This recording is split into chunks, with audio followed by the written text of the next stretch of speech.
What's up, y'all? Welcome to Skorch the Fears. We're here with John and Mahmoud, two previous guests. I love them so much, but since I last talked to them, they've freaking teamed up.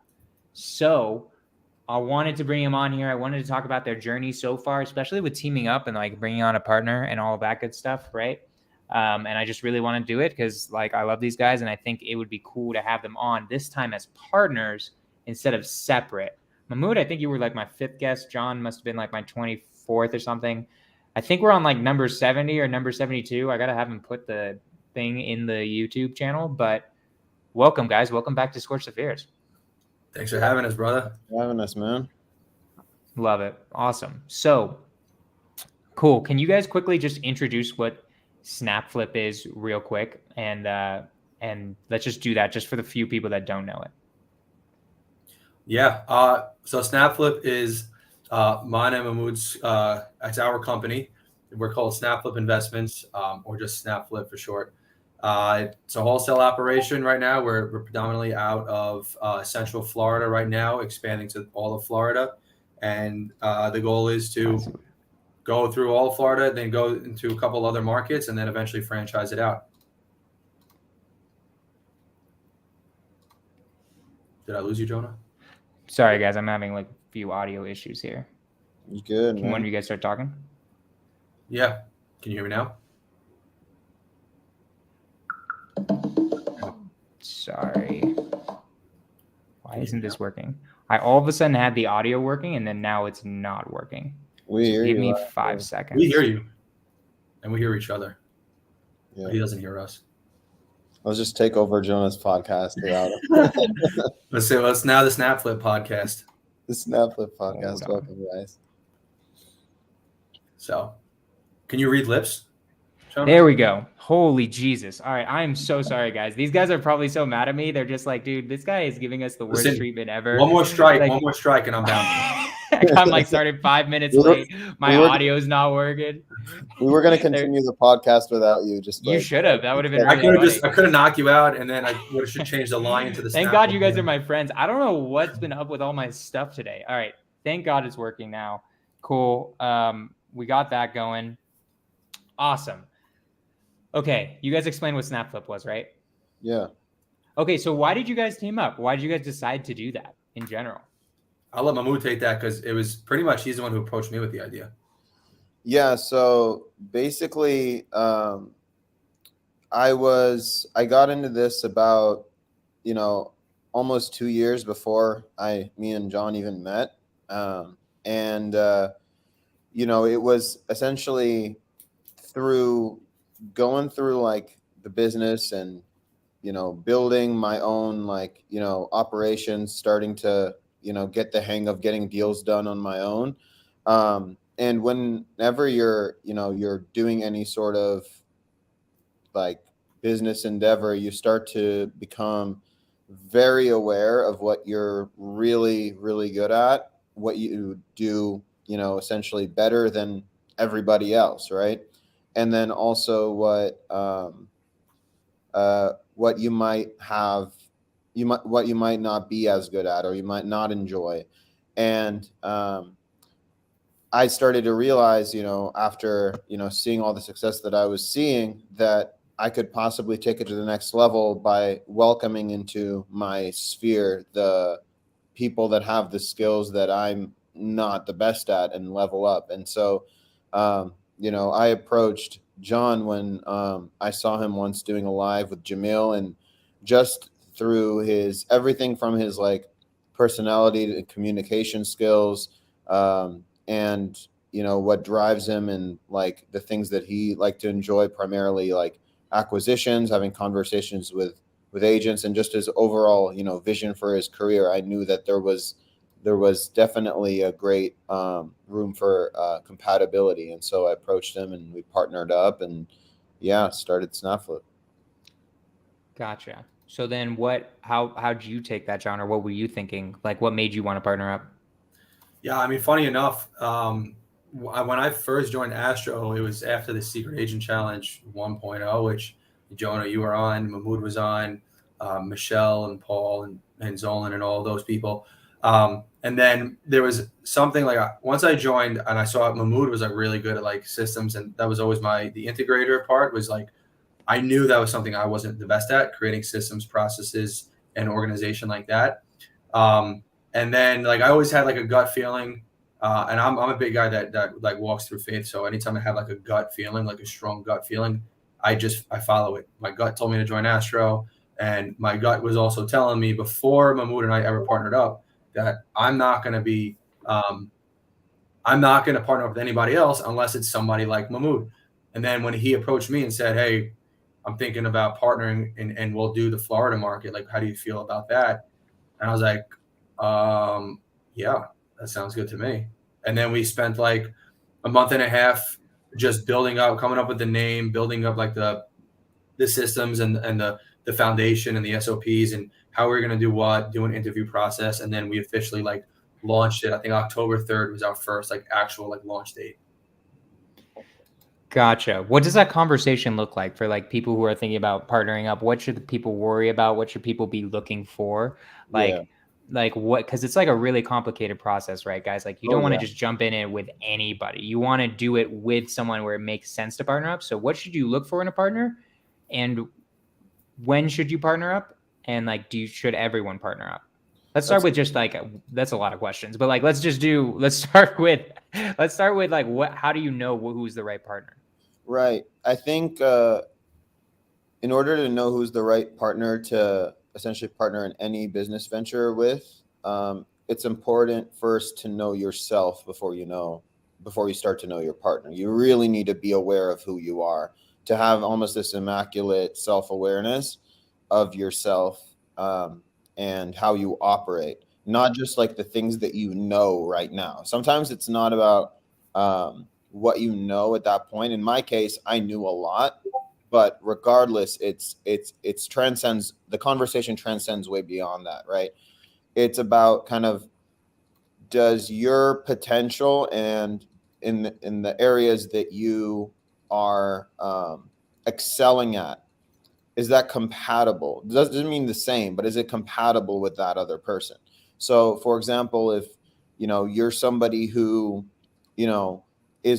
just loves to work and you're extremely hardworking, any task that somebody puts in front of you, you don't get any discomfort from it. You're just gonna, come and attack and get it done. And you're great at seeing kind of the long-term vision of like where you want to go. And you don't necessarily know how you're going to get there, but you're just someone you have a dream and you're ready to work for it. But maybe your shortcoming is you're not super well versed on how to get it done. Maybe you don't know how to pivot, how to essentially come up with how to adapt and solve problems in the spot. Maybe you're just really a person who works really hard and just has a great vision for success. You're going to do really well if your partner is somebody who knows how to solve problems, how to come up with ideas, even if they're not, 100%,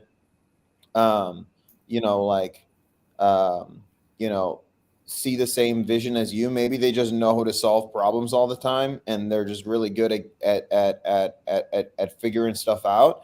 And maybe you help them with, executing the, you basically come up to them with like, okay, like, we need to solve this. And then they figure out how to do it. And then they kind of help plan like the vision. So that's like one way to do it. It's just, as long as all of the components in terms of like, the will to execute, and the idea to the ability to develop a plan and the ability to have a goal is all there. At that point, those are the most important parts of leadership, and you can assemble a team that can come in and get everything done. But it really depends on who you are, because all these components have to exist. I mean, if it's two partners who both have this amazing vision, but nobody really knows how to do anything, or there's not any immaculate like problem solving ability between the two of you, it doesn't really make any sense. It just means taking inventory of what's required to build an amazing team and making sure that at least between the two people, all of those components exist. Gotcha. What's your opinion on that, John? Yeah. So like, ask the question again. Okay. So the question is like, how do you know you have the right partner, basically? Like, I think was basically the question. So one thing I like highly, like if I didn't have a gut feeling, again, and this is the way I am, all right, Mahmoud operates differently. His brain works differently than me. He goes down and I pretty much go with my gut.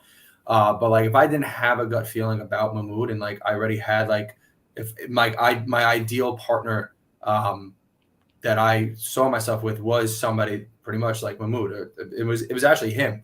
And that's how I knew it was right, because it was in my gut. But for anybody else that doesn't like just follow like gut feelings or have like that sense, I would say you have to date somebody first. Like I tell people don't do what I did. Like I wouldn't recommend everybody just do what him and I did, where we just like partnered up and we never did a deal together before. We worked on one deal that went horribly wrong. And actually all three of us worked on that one. And we just like, we kind of knew each other. Like I took his course once and that was it. And I would say like do a couple of deals together, like start doing a lot of JVs together, see how you guys work together. Like you don't want somebody like you. I wouldn't want somebody like if Mahmoud was just going heavy on outreach and wasn't good at processes and wasn't good at systems. Like I wouldn't partner with him because I don't need another me. I need somebody that's like almost like the opposite that complements me. If I'm like left and I need somebody who's right. I don't want two lefts on the team, or at least in the equity team. So I would say you just date somebody first, like see how you guys work together, see how you guys make decisions together, see how you guys tackle when you both want to do something differently together, and how you guys are able to problem solve. So you're going to want that experience. You're going to want that just that time together to see, because you don't want to put something in stone and say, all right, we'll split 50-50. And then your first big problem, you guys have a huge fight. And it's like, I hate this guy. I don't want to be with him anymore. Like I shouldn't have partnered with him. Right. Like, you don't want that. So I would say I highly recommend don't do what we did, kind of where we didn't have that dating period. Me and Mahmoud kind of just like, all right, let's just get married. And it's been a great marriage so far. So, but I went my gut. He went in a more analytical way. I went in a more faith-based way, but it worked out. But I would recommend people to like date your partner first. And then if you guys work really well together and you're closing deals and you're able to solve problems together and not really like butt heads too much. If you butt heads, it's in a constructive way. That's how you would know you have the right person. Yeah. And on top of that, making sure that the vision aligns between both people is super, super important. Like, that's especially for people who are trying to right now look for somebody to do business with and start an organization with. The vision has to be very aligned. Like, it's not going to, I can tell you right now, it's not going to work if one partner basically just wants to get to a point where they're getting, making like $10,000 a month, and just taking care of their family, living steady, maybe spending, just like a small portion of the week on the business and trying to get to a point where it's just comfortable. And the other partner wants to basically, create a 9-figure business, right? It's not going to work. It's going to dissolve it very quickly if the vision is unaligned. Yeah. And same thing with your, just like your values too, like not like money goals. Also, like if one of us was like, hey, let's always do highest and best. I don't care. Let's always try to snake people out of deals. Let's see how we can make the most money. But the other person's like, no, man, listen, there's an abundance of money. Let's try to do deals with people. Let's, give the buyers, create something where like the buyers love us because we value their relationships. Like if one person values money over relationships and the other values relationships over money, it's not going to work out because you guys are going to be coming from this at completely different angles. So you need somebody whose goals and vision also align with your values as well. And that's, again, why you date somebody too, because you see when money comes and money's involved, you'll see somebody's like true colors and emotions when it comes to money. Right. No, that totally makes sense. Yeah, I definitely get it. Like, so what do you feel like like talk about exactly how you guys split it up, right? Because I think you guys split it up perfectly. I've talked to you guys before, and it's the visionary integrator thing, right? It's rocket fuel in the end, right? Like that's the most important thing, I think, is making sure you have the right split.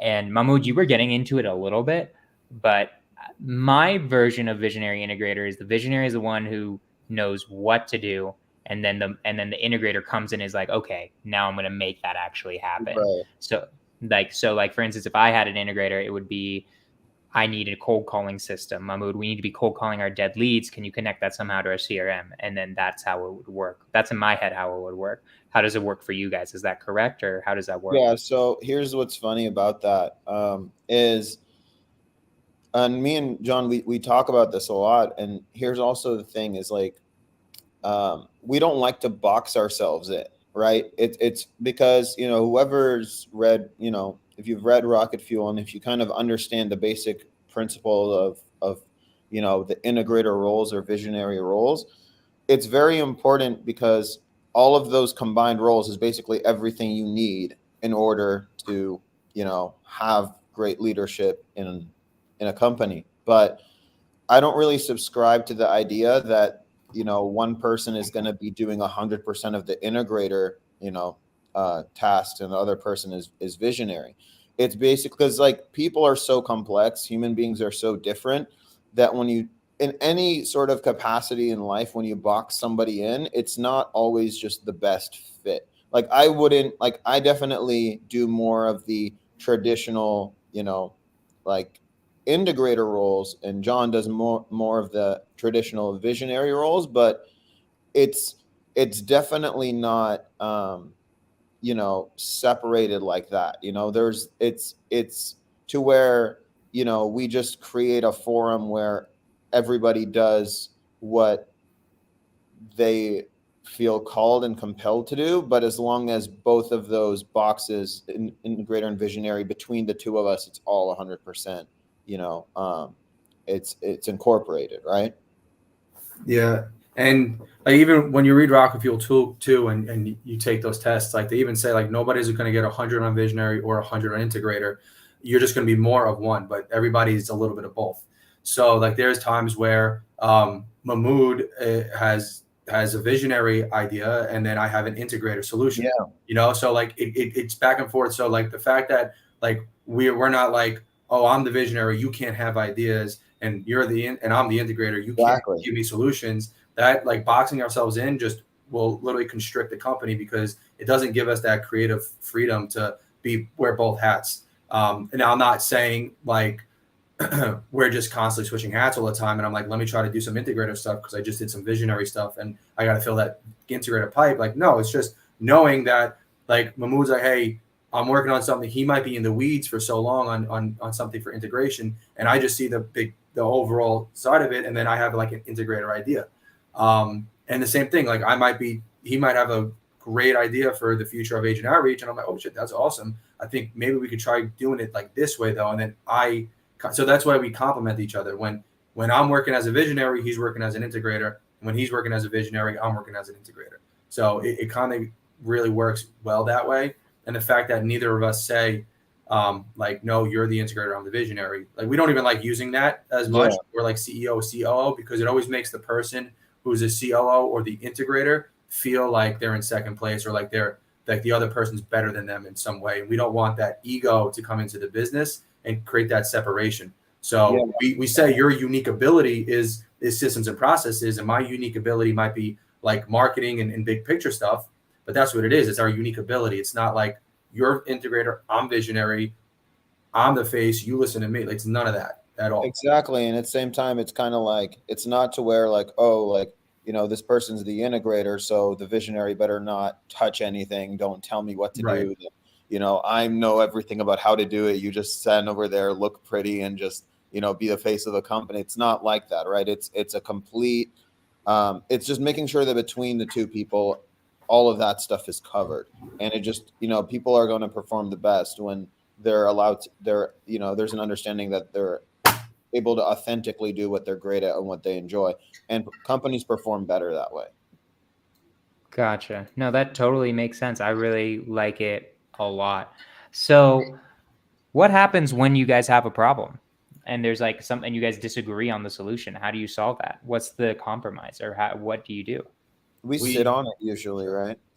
I mean, we have a meeting about it, and Yeah. I'll say my piece, and then he'll say his piece, and then we'll both at one point. There's only been like one or two things where we didn't come to a consensus, and we tabled it, and then the more we thought about it, then we came to a consensus. And sometimes we're like, okay, I see where you're coming from on that, but listen, I really trust me. Like, I don't think we need to change this, but I think we should try to implement that. And then we'll kind of have like, it won't be his idea or my idea that wins. It'll sometimes, most of the time, be a combination of both.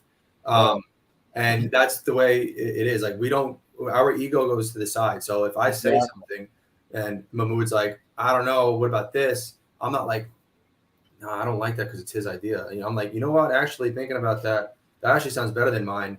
So yeah, let's do that. Let's actually do that instead. Let's give that a shot. But can we also just add this piece to it too? So that's the way we solve problems. We just get on we'll put out a list of things we got to discuss, and then we'll figure it out. And if we can't agree on something, and we both see where we're coming from, and we still aren't on the same page, we'll just table it. Yep. Unless it's something super important, we'll figure it out. Usually by, again, probably implementing a little bit of both. Like, hey, I like this about your idea, but I don't like this. And it's the same thing. And like, well, what if we try to just give us an example? You got any examples that you think? Yeah, I just add on top of that first.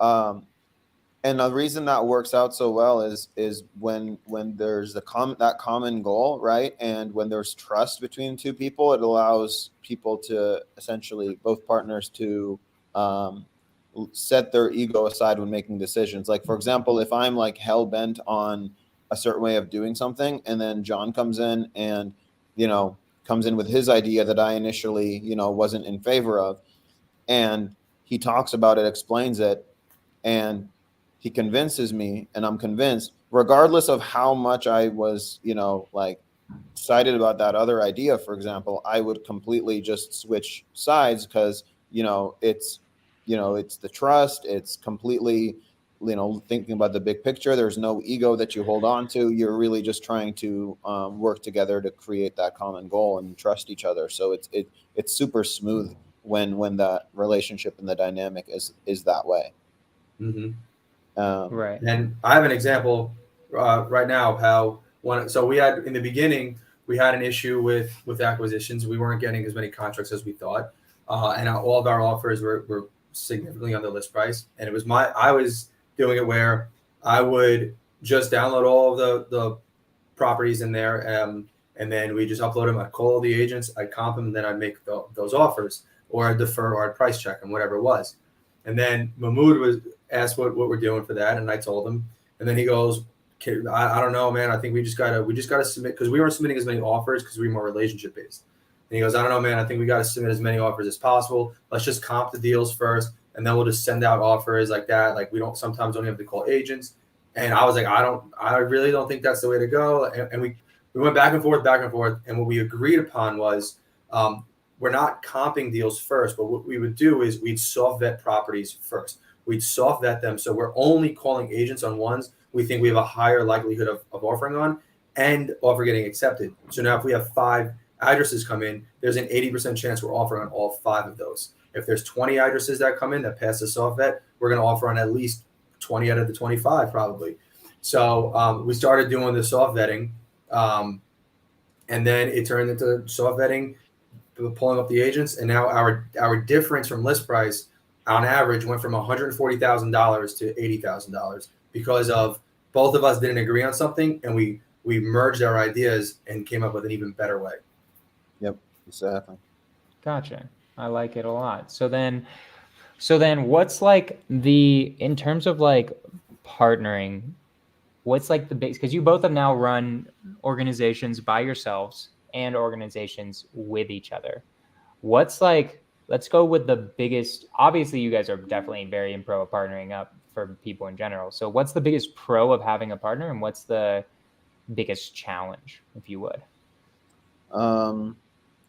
Yeah, I can answer that. So I'd say the biggest pro is the speed at which you you arrive at your goal. Well, I mean, there's just so many pros. I could keep on listing them, and some of them are equally as great. I mean, like I'd say like the rate at which you reach your goal is definitely higher when you're partnering with someone.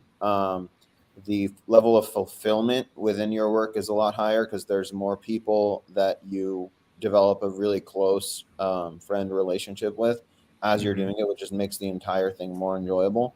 Um, the stability of income is much more because when you have more people working on the same thing, um, you're essentially have, um, if one person is, because if it's just you, if you're underperforming, you know, your that directly affects your output substantially.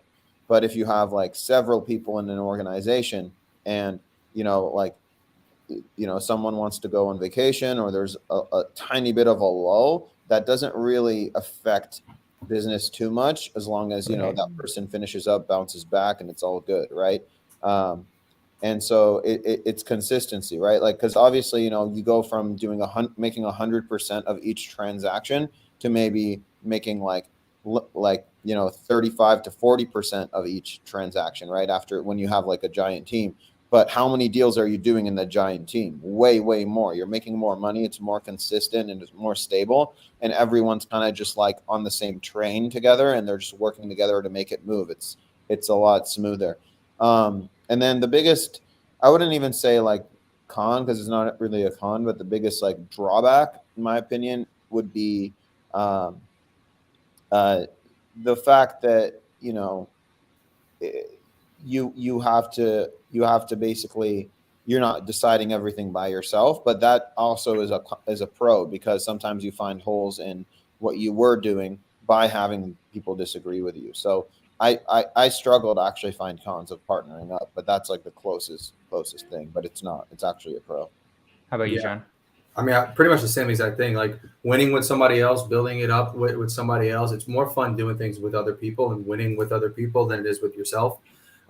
Especially like the decision-making process. Like you get it from a different angle too. So you're able to just do more. You're able to spend the time in the areas you enjoy doing more, and what you're better at, instead of doing everything yourself. And you get time back too. Like, I mean, if like, for instance, I'm like, hey, Mahmoud, man, I got to take care. I got to go drive my grandma up to her cousin's. I'm going to be gone for 3 hours. Can you handle the fort? Yeah, bro, I got you. No worries. All right, thanks. And business doesn't stop. You know what I mean? But when you're by yourself, if you got to go drive grandma up to her cousins in upstate New York, business stops, and then your phone doesn't stop blowing up, and then you get over. Then you're like, you get back, and you're like, oh my god, I got all these things that I got to do now. Like I got to try to move on this. And if you're wholesaling and you do a lot of JV deals, you got to be fast. So you could miss 5 deals because, even though you're having quality time with grandma, nothing's done in your business. So that's like really an awesome thing. And then like the con is the same thing. It's just, some people think the cons are going to be like, oh, I'm going to make less money. But, Tim Broad said this on many podcasts. When you partner, instead of getting 100% of a grape, you're going to get like 50% of a watermelon. And you're just going to make, right? So, yeah, you might be each deal taking home more. But if I'm doing 5 deals alone and then 25 deals of Mahmoud, I'm going to make a lot more net with the 25 deals. I might make more per deal by myself, but overall I'm making more Mahmoud. Gotcha. Yeah, it's an interesting thing because I still don't have a partner, and I keep like going back and forth on it. I literally yesterday when the Instagram live was talking to John and being like, I think I need to do this, and I keep going back and forth. And the reason is if I keep going back and forth, then I see you guys, I'm like, man, maybe I should do this. Maybe I should just partner up with somebody. But it's hard and it's interesting, and this was something I wanted to talk to you, especially Mahmoud, about, because Mahmoud, like I'm curious, because when you were doing it, right, like I think you were more experienced than John at the time. Like you were doing more deals than John at the time. What made you willing to partner with John or want to partner with John, even if at that time you were doing more deals? What's funny also is I was in a completely different market too, and I basically abandoned ship entirely. I mean, I had months where I was making 6 figures in Atlanta. I basically was like, all right, if I'm going to partner with John's in Florida, it would be way easier of a learning curve, since I had more experience, to just hop into his market, then vice versa. And I was like, you know, because I was of the mentality of it's not the market at all. It's literally me. You know, I Right. can bring my talents anywhere and, you know, we'll recreate it.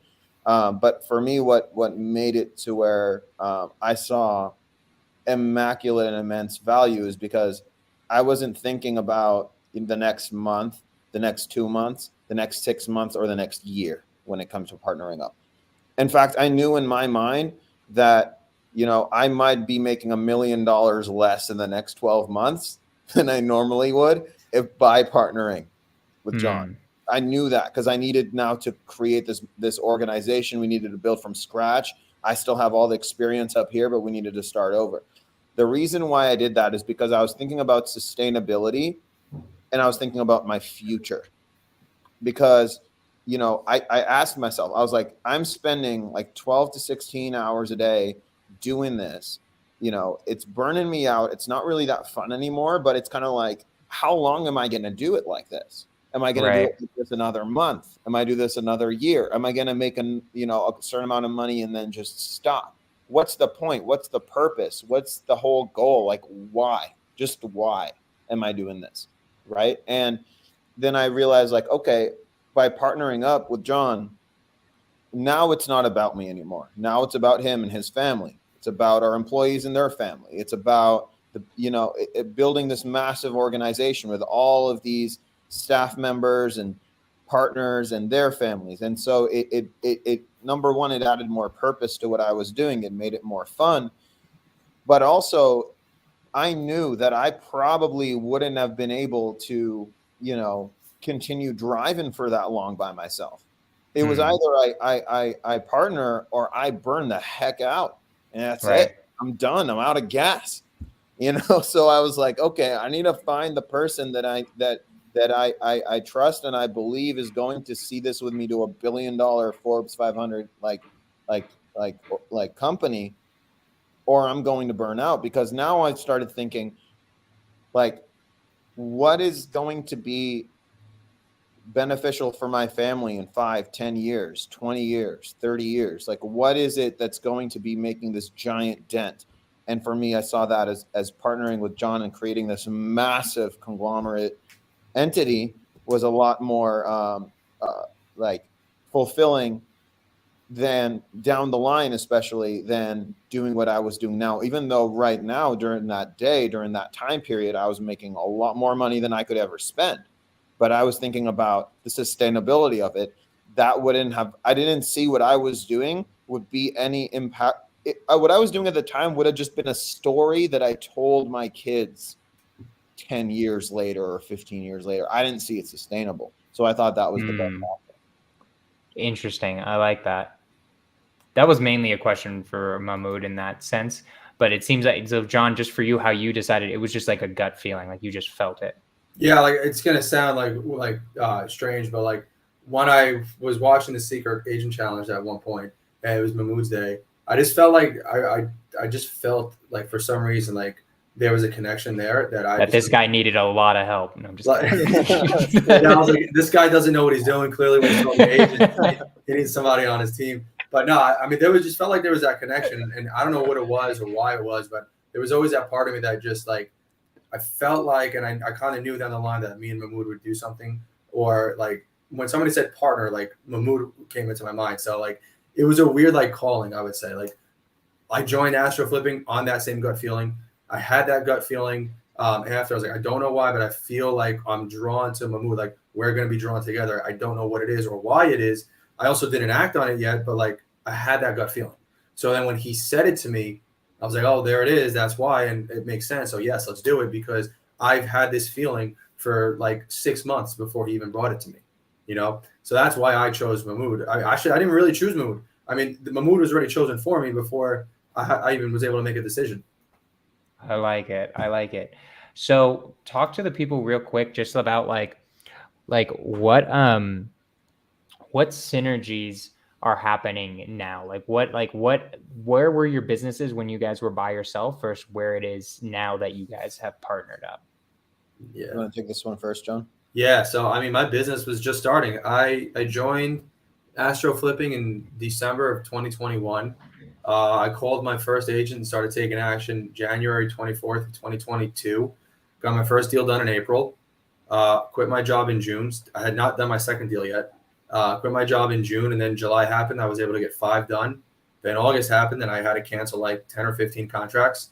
And then September is when me and Mahmoud kind of started building SnapFlip. So I had done 6 deals in total before, or 5 deals in total before Mahmoud and I partnered up for like a total of like $25,000.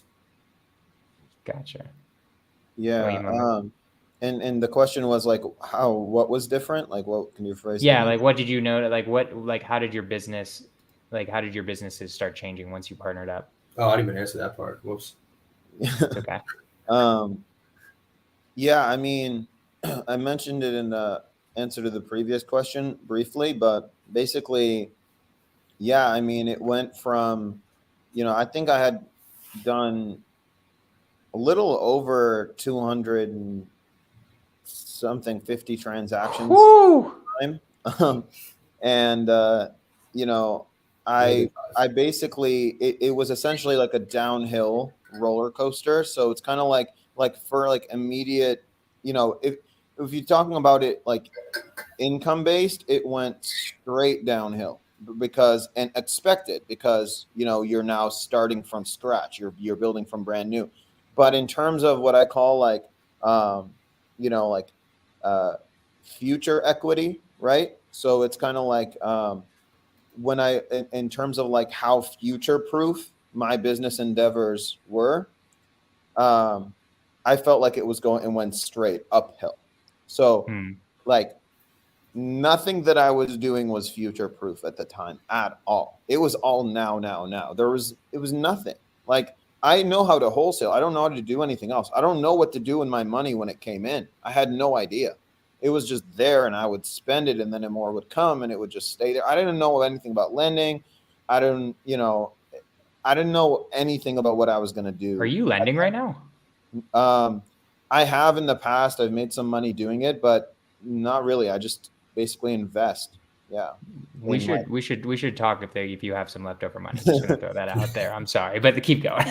Yeah, that's my it's also this thing is like when I was a kid, my parents would always tell me, like it's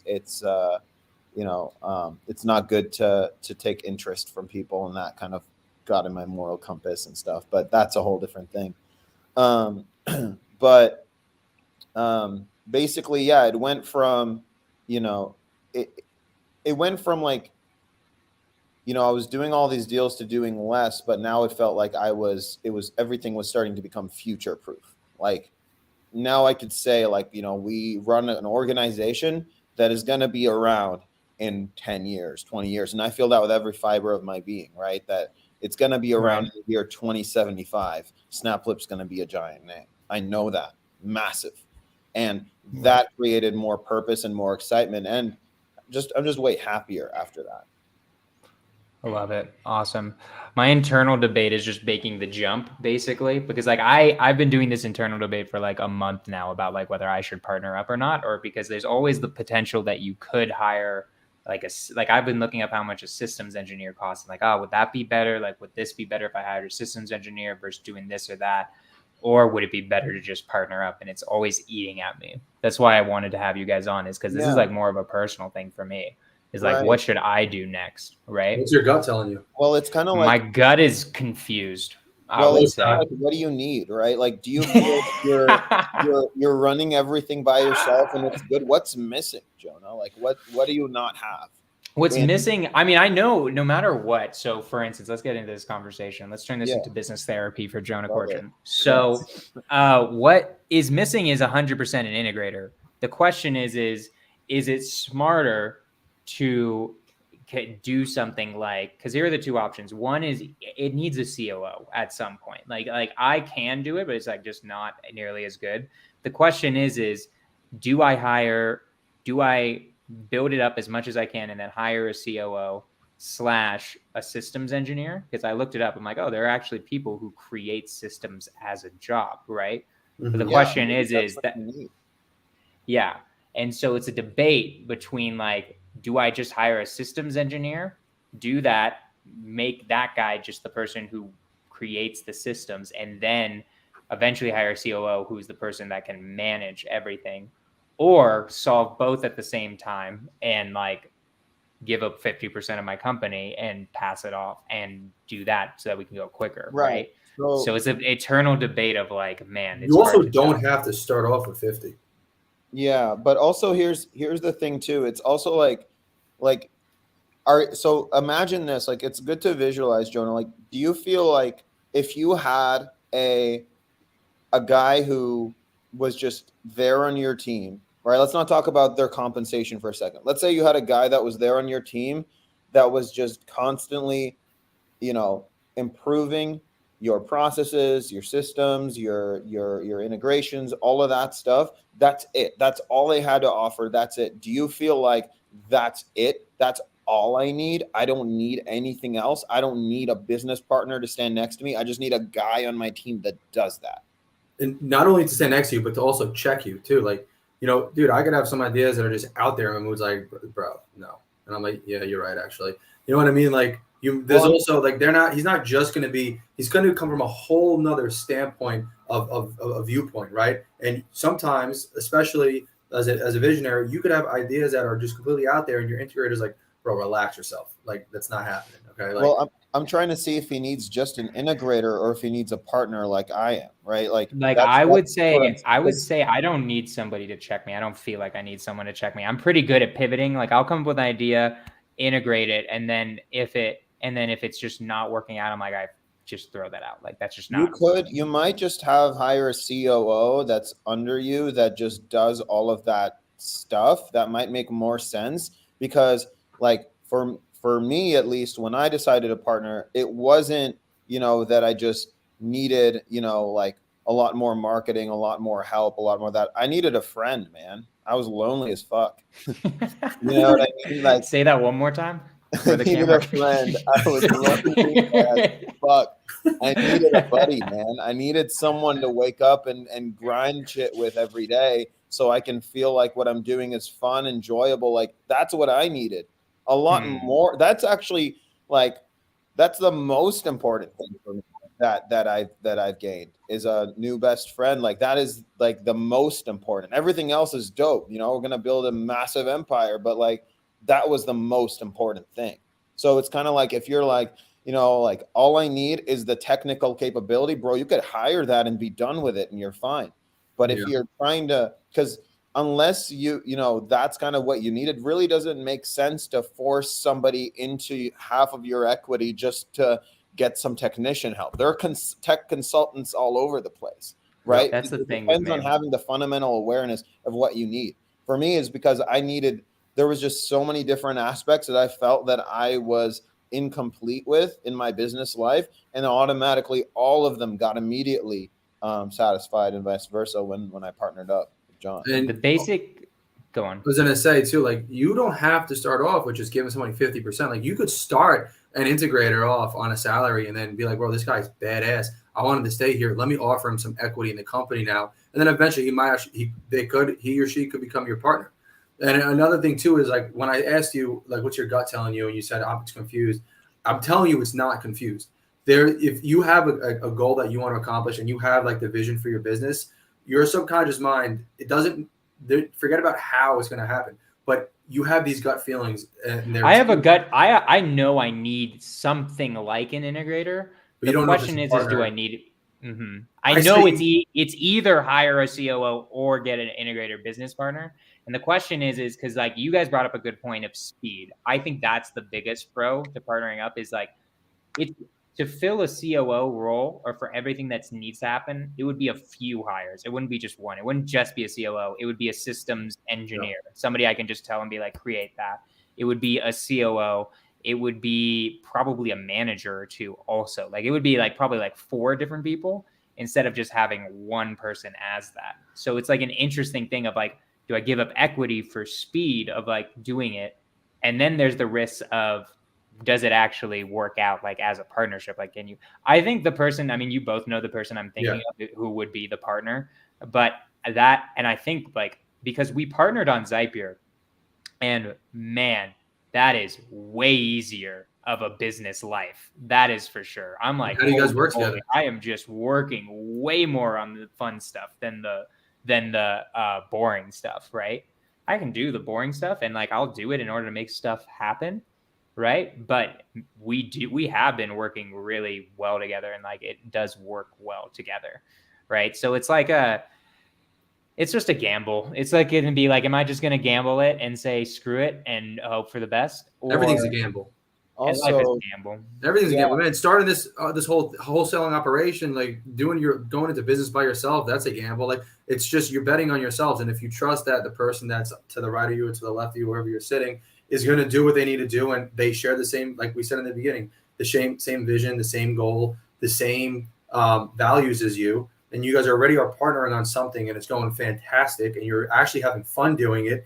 Not just making money, but actually having fun doing it, enjoying every single day, enjoying the process more than the outcomes, then, I mean, yeah, I would say 100% partner up. I mean, you guys already have a partnership going with Zapier. So I just think you guys doing deals together, you've done deals together multiple times, right? Yeah, it's worked The out only really thing you well. guys would have to do is, if you guys are serious about it, sit down on a Zoom together, and whatever reservations you each have, like, hey, I don't know how we're going to make hard decisions together, or whatever those reservations are, get on a Zoom. You don't have to say tomorrow we're partnering up. You can say, let's start getting into the process of potentially merging our companies, and start getting on Zooms. Like right now, me and Mahmoud, we're not obviously we're not saying anything, but there may or may not be a third partner coming in. But what we're doing right now is we're getting on Zooms at least once or twice a week, and we're going in order based on stuff like, how would it work with the three of us? What are our unique abilities? Does it even make sense?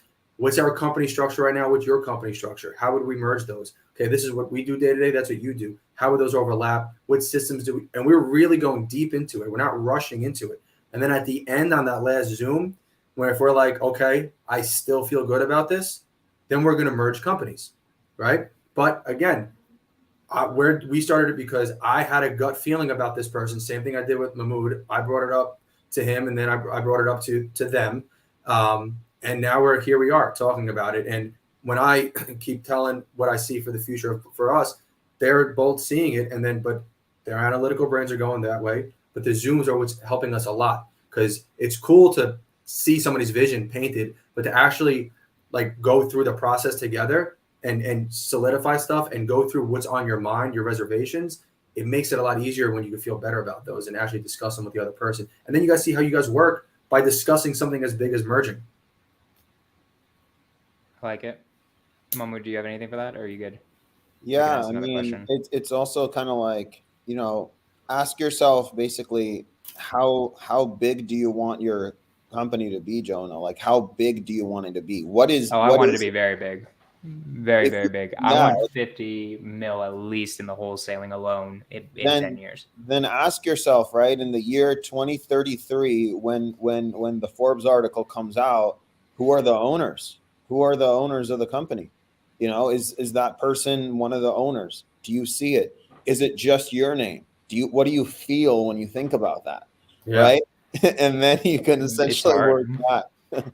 Yeah. That I don't know. I'm still conflicted about it. My guts has a hard time with it. I don't know. It's Do the hard to Zoom. tell.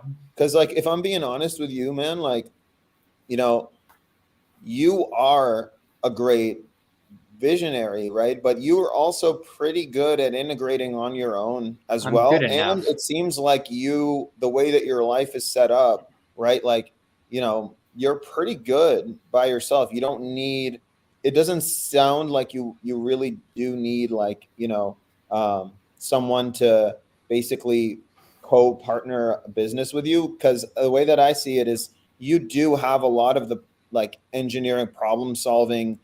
Like, you can come up with processes, with procedures, protocol. You're a very, very talented dude in that regard. It might be what you need is you just need somebody to execute, because like, an integrator isn't someone that sits out there, that just sits there and does the programming or the coding or the building the software.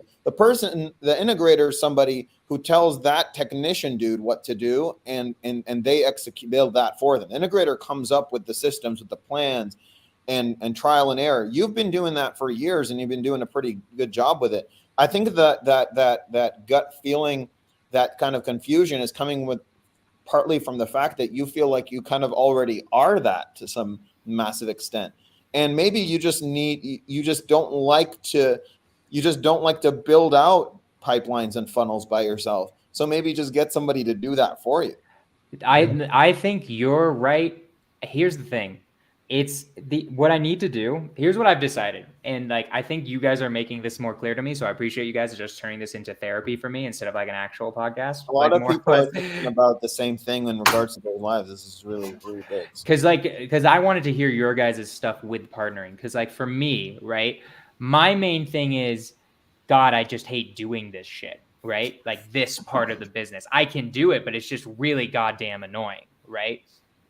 Now, I think what I've decided what needs to happen is I need to try to hire a systems engineer, see if I have someone who just like if I snap my fingers, he creates a cold calling system type of thing. If that's all I really need, that I think is going to work. But then if I feel like there's still something missing, then there's like an issue. I think I need to hire first just to see it. I don't think I'm ready basically to do it, even though part of me is also like there's like a 50-50 chance in my mind that I'm going to do it. I'm going to hire and then I'm going to be like, no. And that's going to take like a full like 6 months process to realize. And I just wasted a ton of time. You didn't waste it. You could get that person next to you and now they're telling them like how to build, right? So it might be a huge waste of time. And I don't know, we'll see. Like it's also kind of hard because all of my mentors have partners, which is like also like a, do I really think I'm better than them type of thing too. The only one I know who isn't is Brent. And it would be interesting to talk to him at some point. And he's not my mentor, but like I know him really well. I'm also going to go to the mastermind and talk to people about it. Cause it's like the most interesting thing right now is for me, do I really need that partner that's like checking me and stuff like that? Cause I don't feel like I need a partner. It's kind of cool having like a partner for Zapier and all of that. And it's fun, like talking to them and like coming up with stuff, but like, that's not like a necessary need for me. I definitely am never starting a business without a partner again though, because to have those elements at the beginning already set up immediately, or someone who's going to do it from the ground zero. I never want to ground zero create a business again without a partner. But the fact that I already have a business that makes a decent amount of money, and then like what will get me to the next step is it going to be hiring it? Because I feel like the two job roles is COO and systems integrator or systems engineer. And it's like, can I hire a systems engineer for pretty cheap? Yes. The COO is always going to be expensive. That's going to be like $100K and then like 10% of revenue type of thing, right? Probably like a $200K a year like position. So the question is probably what's going to happen. Like my gut is telling me, just with like my personality, is what's going to happen is I'm going to try to do the hiring thing, and then it's going to go mediocrely, and then I'm going to end up partnering anyways. That's what I'm worried is going to happen. So it seems like your gut's telling you that you're just going to want to partner with somebody. Yeah, my gut is telling me here's what my gut is kind of telling me that, like a little bit like I'm going to end up partnering with somebody and I should just listen to my gut. I'm 100%. I'm telling you right now, like following gut instincts is a lot of things. People don't do that because they're like, no, my brain knows more than my gut does, but it's not actually true all the time, because your gut feelings come from your subconscious mind. So like if your subconscious mind is telling you to do something, that's why I follow my gut with everything now. When it comes to reading books, when it comes to making decisions, like I think about them. And if I have this gut feeling for a certain period of time, then I know it's not just I'm not just jumping on it. Like it's actually a thing. So there's a reason why I keep having this intention, this intuitive feeling. It's my intuition. It's just my subconscious mind pointing me into the direction I need to go to get to where I want to get to. So that's all it's doing. It's giving you like a shortcut. It's like, hey, go this way. You're like, I don't know. It's telling me to go straight, but I kind of want to go right for a little bit and then wind up back on that straight path, So that's why I said, like, what's your gut telling you? I'm a big believer in following your gut, but I also, not always. Like if my gut tells me something and then I'm like, you know what, let me sleep on it a little bit and see. And if I still have this gut feeling in a week, then I know it's not just an upset tummy. Like I would follow your gut. If you're telling yourself already, I know I'm going to hire somebody, and then 6 months later I'm going to partner. Well, then why do that? Why not just partner and then hire somebody and have them manage and delegate the work to that person? And Because in fine. the end, it's going to be 50% less forever, which sucks. Is it though? But Does that really suck? No. But is it actually going to be 50% less? It might be 50% less That's per true. deal, but is it going to be 50% less than what you're making? If you're making 100K by yourself and you partner with somebody and you guys make 300K in a month, you make 150,000 take home. That's 50K more than you made by yourself. I think True. also The question is also like, can we do that? Is that really what is missing? You need the Zoom. That is doing it. You guys need to hop on a Zoom and like actually discuss this. Like not just like decide it yet. Just like, hey, we're thinking of doing this. Let's get on the Zoom and discuss our reservations, discuss our values, our goals, see if we align. And if we still feel like we align, we did that Zoom 2 months ago, and basically everything aligned. Except then I basically like the issue is that I'm like, I think I'm fucking this up probably with like I agree about like, could I hire this more? No, I think you're overthinking. What you're doing is instead of following your gut and your intuition, you're just your brain. You're getting into your head right now because it seems cooler to do this by yourself. It also, you think you might make more money by yourself, and the fact that you're giving up some sort of roles and responsibilities to somebody else and it's not yourself. You've been doing it for so long. It seems like maybe I'm taking a cop out, or it's not going to be better. I'm going to make less money than I'm making now. That's all just completely false. If you align completely with him and your gut's telling you one thing and you guys discuss this and you know for a fact in 6 months you're going to want to partner with him anyway, then just do it. Like it's the thing is you're 100% right. Is my gut is telling me that I'm going to try this for 6 months and I'm going to end up partnering anyway. And then my mind is telling me it's like, you should, because then it's like, you'll get more money. And honestly, it is a little bit of the greed, right? Like it's a little bit of the greed. And then also like the comparing, and this is why I asked you this, Mahmoud, the comparing of where my business is compared to the other person's business, because my business is a lot more than the other person's business. But at the same time, you're 100% right, John. Who cares where our businesses are now if we all of a sudden just like double them? Exactly. It's the potential. Yeah. It's always the potential. You have to ask yourself, is that partnership going to result in me making way more than I am by myself? And the answer might be yes, it might be no. And just to make the answer is definitely yes. That's the thing that my gut and my brain say it definitely is. But and then there's a part that's like, is there another? And then my greedy side is like, is there another way? So probably I kind of agree with what John's saying. I think John hit it on the nail. Because like, think about it too, right? If you right now get to a point with by yourself, you're doing. Great. I love that we're doing this live. Yeah. Like if you get to a point by yourself right now where you're consistently making $100,000 every month after month after month after month, and you feel like, okay, I can get this person on and we're going to take a dip, but eventually we'll be able to do, 250,000 month after month after month after month after month. You basically are making more money now. Yeah. And then it's also true that it's just like none of our mentors don't have partners. All of them have partners. You know what you also get back? You don't lose 6 months. You don't lose it. Time's one thing we never get back, right? So that's why we got to be intentional with every single minute we have, right? Every single minute, every single hour, every single day, right? You could be more present in your life when you have a partner too. You don't have to say, let me try these 6 months and knowing that I'm going to go back and partner. It's just like, well, then what was the point of those 6 months? It's like you're taking time for granted at that point.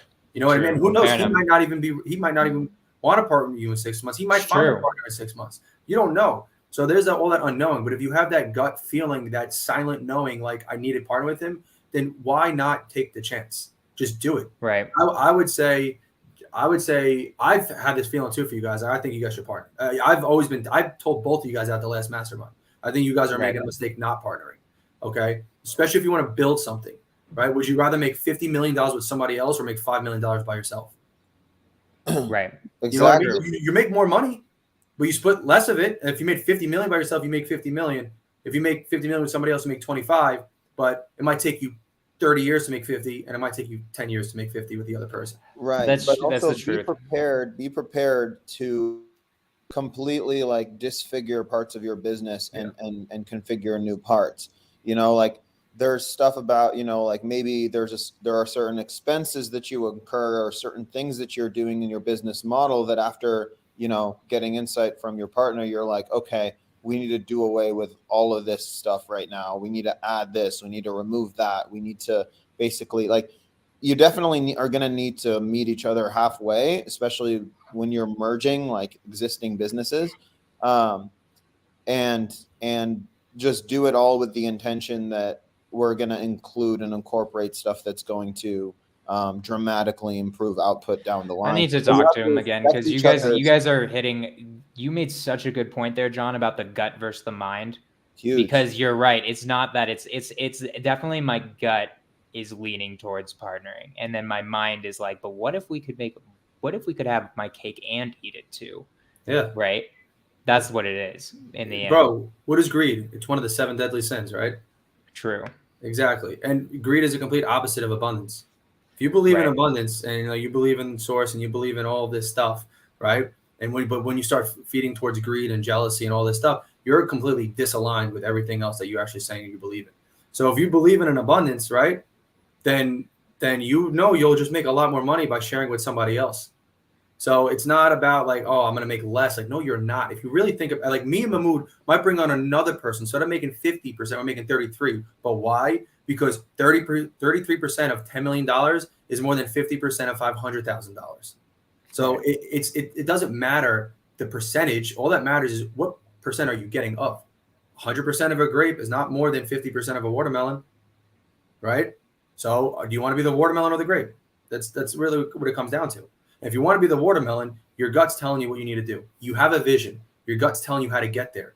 Your conscious mind is not as creative as your subconscious. So when you start thinking of how this way and you don't listen to this, you're literally taking your subconscious and telling it to shut up. But it works. It's tapped into universal force. It's tapped into the universal life force, something you can't comprehend and will never comprehend, right? And it's telling you how to get to where you want to go. And you're saying, no, my conscious mind knows more than you, so shut up. You're hitting it so on the head right now, John. God damn it, dude. All right, yeah. I'm pretty convinced at that, because like literally, especially when I said it out loud of like, I'm going to, when my subconscious is speaking, it's like, or it's not my subconscious here, but my conscious is like, let's try out 6 months, seeing if I hire the person, and then that solves all the problems. And then if it doesn't, then I'll partner. Yeah, it's like, let me buy this car. It's just like, I would actually solve all the problems right now by partnering up. And save yourself time. And save myself time. And probably make more money in 6 months than you would have by partnering 6 months from now. Luke says, gut is telling me to walk out of my job. Let's go. All right, so then tomorrow, Luke, you're going to give your 2 weeks notice. There you go. Damn, that was some good shit. That's kind of what I needed. I'm so glad this podcast had nothing to do with you guys and a lot more. Well, it did a little bit at the beginning, but definitely like the second part was mostly about me. Well, we already hit an hour, so it's usually this is what it is. This is definitely a completely different type of podcast. Generally, I'm asking questions, and that was a lot of good business therapy that I needed in that moment. So,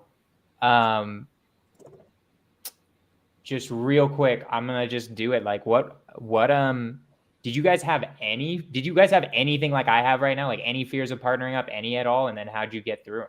That's like kind of like the transferred version of what I usually ask as the last question. Any fears of partnering up?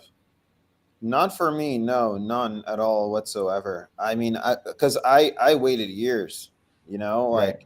and like if I did have fears of partnering up, and then, like maybe a year into my journey, right? And, that proved badly for me. And then eventually, like, it got to a point where I delayed it so much to where it was the obvious decision. Right. I had zero fears. I knew it's what we needed to do. I had the same thought as you, Jonah. I was like, well, no, because if I sign a deal for 10,000, I'm only making 5. But then I'm like, wait a second, that's so short-term thinking. Like, what am I even doing here? And I had, again, my gut told me, Mahmoud. And then he's like, hey, you want to partner? Yeah, sure. Like, he told me we were on a Google Meet comping, and he asked me that question. And I was like, yep. I just like saw the next like 25 years of our lives. And I'm like, yes, 100%.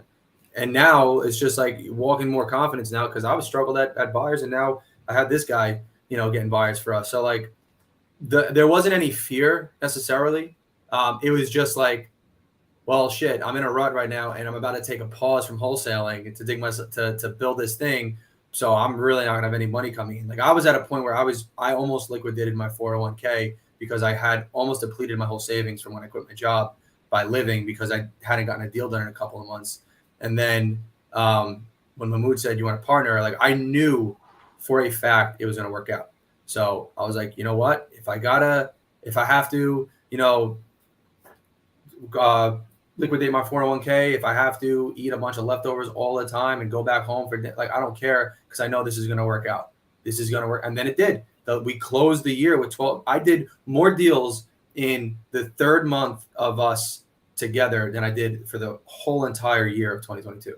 We did 12 deals in December. I had only done 5 before. I love it. I love it, guys.